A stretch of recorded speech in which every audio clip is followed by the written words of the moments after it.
Hello friends, તો આ છે સ્ટીક જે મેં મારા મની પ્લાન્ટ માટે બનાવી છે, જાતે મારા ગાર્ડનમાં મેં બનાવી છે.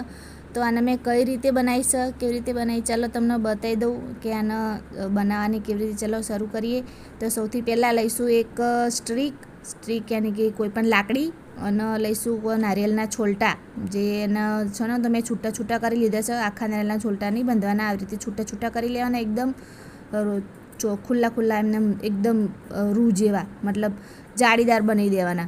અને જાળીદાર બનાવ્યા બાદ એનો છે ને આ રીતે સ્ટ્રીક ઉપર રાઉન્ડ શેપમાં ગોળમાં વીંટી દેવાના, અને એને ચારો તરફ એક દોરી, કોટનની દોરી લઈ અને બધા જ ઝીલટાને આવી રીતે બાંધી લેવાના છે રાઉન્ડ શેપમાં. અને આખો એકદમ સરસ એવો ગોળ શેપ આપવાનો છે આપણી સ્ટ્રીકનો.